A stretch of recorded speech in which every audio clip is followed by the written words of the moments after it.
दोस्तों, आप सबने रामायण तो देखी ही होगी, जिसमें भगवान राम और देवी सीता के जन्म एवं जीवन यात्रा को टीवी पर दर्शाया गया है। लेकिन हम आपको बता दें, इस महाकाव्य से जुड़े कुछ ऐसे रहस्य भी हैं जिन्हें टीवी पर नहीं दर्शाया गया था। आज के इस वीडियो में हम आपको रामायण से जुड़ी कुछ ऐसी ही 10 बातों के बारे में बताने जा रहे हैं जिनके बारे में आपको शायद ही पता होगा। तो चलिए मिलकर जानते हैं रामायण से जुड़ी कुछ रहस्यों के बारे में।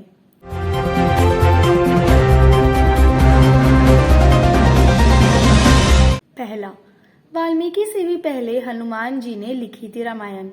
मित्रों, जैसा कि हम सभी जानते हैं कि वाल्मीकि ने रामायण की रचना की थी, लेकिन आपको जानकर हैरानी होगी कि वाल्मीकि जी से पहले प्रभु श्री राम के परम भक्त हनुमान जी ने अपने नाखूनों से एक शिला पर राम कथा की रचना की थी। जब वाल्मीकि को इस बात का पता चला तो उन्होंने उस शिला यानी पत्थर को जाकर देखा और उस पर हनुमान जी द्वारा राम कथा का वर्णन देख वो हैरान रह गए। जिसके बाद उन्होंने हनुमान जी से कहा कि पवनसुत, आपसे अच्छा राम की कथा का वर्णन कोई कर ही नहीं सकता और आपकी रचना के सामने मेरा लेखन कुछ भी नहीं है। ये सुन हनुमान जी ने सोचा कि वाल्मीकि की कवि है और प्रभु श्री राम के भक्त भी हैं। उनके अनुसार अगर उनकी रचना मेरी रचना के समान सुंदर नहीं है तो भी क्या हुआ, उसमें भी तो मेरे प्रभु श्री राम की महिमा का ही वर्णन है। और इस किस्से के बाद हनुमान जी ने अपनी लिखी हुई कथा का शिला उठाया और उसे समुद्र में फेंक दिया और इतिहास में रामायण लिखने के लिए वाल्मीकि का नाम अमर हो गया। दूसरा, रामायण से हुई गायत्री मंत्र की रचना। दोस्तों, क्या आप जानते हैं कि रामायण में लिखे श्लोक से ही गायत्री मंत्र की रचना हुई है।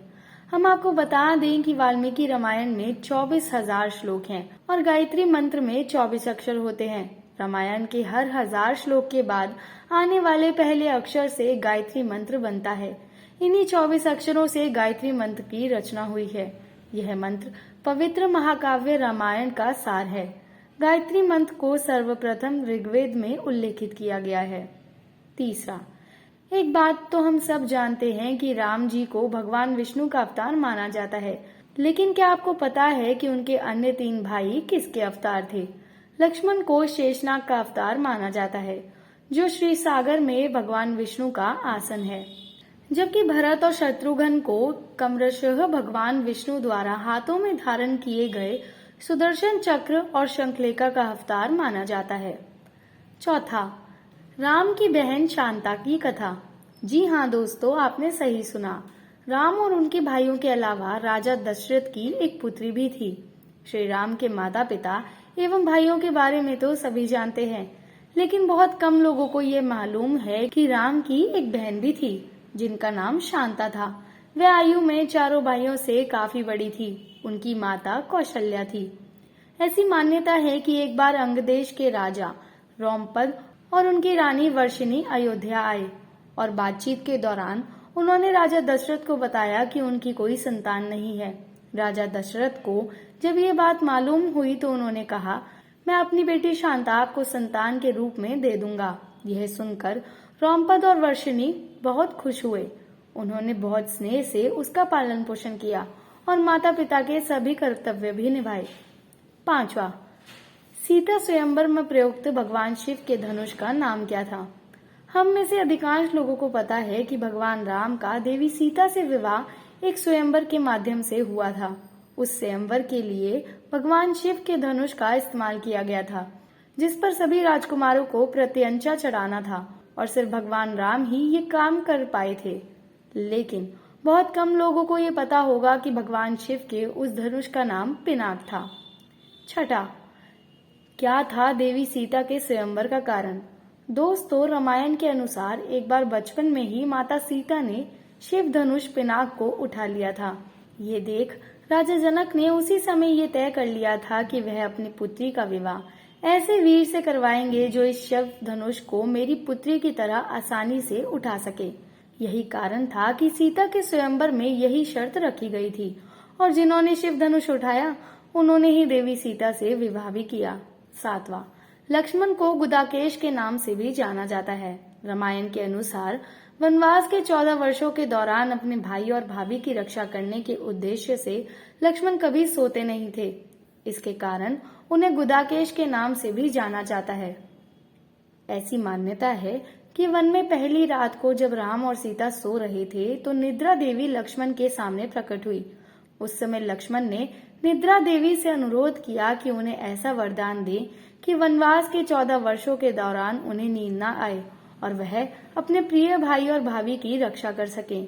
लक्ष्मण द्वारा कही गई इन बातों को सुनकर निद्रा देवी प्रसन्न होकर बोली कि अगर कोई तुम्हारे बदले 14 वर्ष तक सोए तो तुम्हें यह वरदान प्राप्त हो सकता है।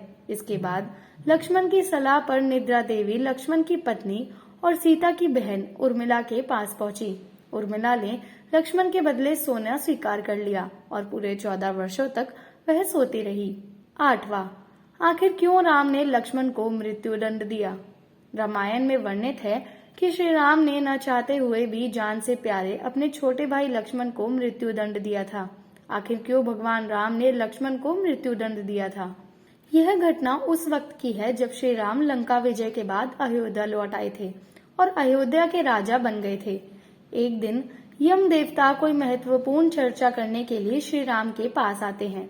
चर्चा प्रारंभ करने से पूर्व उन्होंने भगवान राम से कहा कि आप मुझे वचन दे कि जब तक मेरे और आपके बीच वार्तालाप होगी हमारे बीच कोई नहीं आएगा और जो आएगा उसे आप मृत्युदंड देंगे।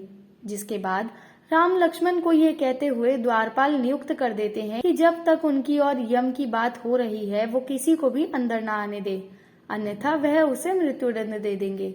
लक्ष्मण भाई की आज्ञा मानकर द्वारपाल बनकर खड़े हो जाते हैं। लक्ष्मण को द्वारपाल बने हुए कुछ ही समय बीतने के बाद वहाँ पर ऋषि दुर्वासा का आगमन होता है। जब दुर्वासा ने लक्ष्मण से अपने आगमन के बारे में राम को जानकारी देने के लिए कहा तो लक्ष्मण ने विनम्रता के साथ मना कर दिया। इस पर दुर्वासा क्रोधित हो गए तथा उन्होंने संपूर्ण अयोध्या को श्राप देने की बात कही। लक्ष्मण ने शीघ्र ही यह निश्चय कर लिया कि उनको स्वयं का बलिदान देना होगा ताकि वो नगरवासियों को ऋषि के श्राप से बचा सके और उन्हें भीतर जाकर ऋषि दुर्वासा के आगमन की सूचना दी। जिसके बाद श्री राम दुविधा में पड़ गए क्योंकि उन्हें अपने वचन के अनुसार लक्ष्मण को मृत्युदंड देना था। इस दुविधा की स्थिति में श्री राम ने अपने गुरु वशिष्ठ का स्मरण किया और कोई रास्ता दिखाने को कहा। गुरुदेव ने कहा कि अपनी किसी प्रिय वस्तु का त्याग उसकी मृत्यु के समान ही है, अतः तुम अपने वचन का पालन करने के लिए लक्ष्मण का त्याग कर दो। लेकिन जैसे ही लक्ष्मण ने यह सुना तो उन्होंने राम से कहा कि आप भूल कर भी मेरा त्याग नहीं करना, इससे दूर रहने से तो यह अच्छा है कि मैं आपके वचन का पालन करते हुए मृत्यु को गले लगा लूं। ऐसा कहकर लक्ष्मण ने जल समाधि ले ली। 9वां, उस जंगल का नाम जहाँ राम लक्ष्मण और सीता वनवास के दौरान रुके थे। ये बात तो हम सभी जानते हैं कि राम और सीता लक्ष्मण के साथ 14 वर्षों के लिए वनवास गए थे और राक्षसों के राजा रावण को हराकर वापस अपने राज्य लौटे थे। हम सभी को ये भी पता है कि राम लक्ष्मण और सीता ने कई साल उस वन में बिताए थे, लेकिन कुछ ही लोगों को उस वन के नाम की जानकारी होगी। उस वन का नाम दंडकारण्य था जिसमें राम, सीता और लक्ष्मण ने अपना वनवास बिताया था।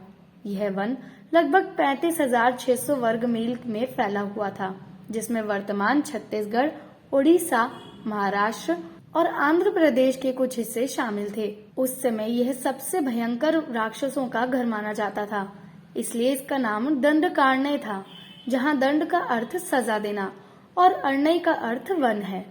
10वां, आखिर क्यों रावण किसी भी स्त्री को उसकी आज्ञा के बिना नहीं छू पाते थे? मित्रों, ये बात तो टीवी पर दिखाई गई है कि रावण किसी भी स्त्री को उसकी मर्जी के बिना नहीं छू पाता था, लेकिन ये शायद ही किसी को पता होगा कि ऐसा क्यों था। दरअसल एक बार विश्व विजय हेतु जब रावण स्वर्गलोक पहुंचा तो उसे वहां रंभा नामक अप्सरा मिली जिसे रावण ने वासना हेतु पकड़ लिया था। रंभा ने कहा भी था कि मैं आपके बड़े भाई के पुत्र नल कुबेर के लिए हूँ, इसलिए आपकी पुत्र वधू समान हूँ, लेकिन फिर भी रावण ने उसे नहीं छोड़ा। जिसके बाद कुबेर के बेटे नल कुबेर ने रावण को श्राप दिया था कि यदि उसने कभी किसी स्त्री को उसकी आज्ञा के विरुद्ध स्पर्श किया तो उसके सर के 100 टुकड़े हो जाएंगे। तो दोस्तों, ये थी कुछ चीजें जो टीवी में नहीं दिखाई गई थी। अगर आपको ये वीडियो पसंद आया हो तो इसे लाइक एंड शेयर करें और हमारे चैनल को सब्सक्राइब करना ना भूलें। धन्यवाद।